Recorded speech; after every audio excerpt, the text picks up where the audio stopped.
ఇప్పుడే ఒక పెద్ద ఛానల్లో లైవ్ చూశాను. Heart wrenching video.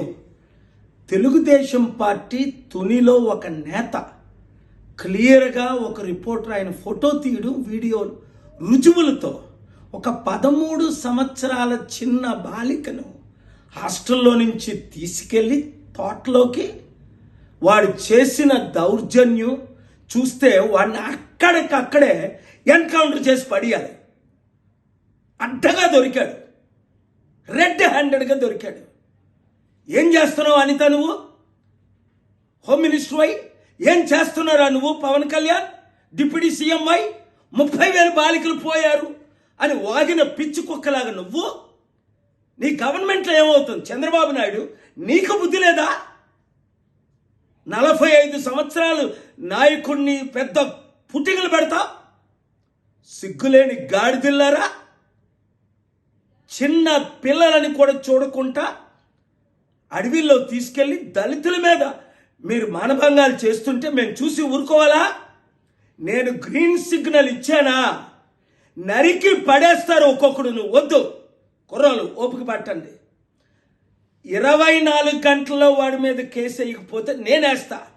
ముఖ్యమంత్రి మీద, ఉప ముఖ్యమంత్రి మీద, హోమ్ మినిస్టర్ మీద, టీడీపీ ఎవరైతే అడ్డగా నిలబడతారో వాళ్ళ మీద. పాపం పండిపోయింది ఈ బ్లడీ బాస్టర్స్ది. రేపిస్టులు రోడ్ల మీద ఏమి 1% సత్యం లేకుండా అసత్యాల్ని మీరు సత్యాలుగా చూపిస్తారే కొందరి మీద. ఇంత రెడ్ హ్యాండెడ్గా దొరికిన వాళ్ళని వదిలేస్తారా? టైం వస్తుంది. నడి రోడ్డు మీద ఏం జరగబోతుందో గుర్తించుకోండి. అనేక దేశాల్లో ఏం జరుగుతుందో. యూత్ బ్లడ్ బాయిల్ అయిపోయింది. బీసీల బ్లడ్, కాపుల బ్లడ్, దళితుల బ్లడ్, ఎస్టీల బ్లడ్ బాయిల్ అయిపోతుంది. మీరు చేస్తున్న పనులకు, మీరు పలుకుతున్న మాటలకు, మీ కోతి చేష్టలకు. పైన దేవుడు రెచ్చిపోయి ఉన్నాడు, కిందన ప్రజలు రెచ్చిపోయి ఉన్నారు. ఇలాంటి మంచి అవినీతిని మంచిగా చూపిస్తున్న మీడియా ఓనర్స్ని, రిపోర్టర్స్ని దేవుడు దీవించుగాక.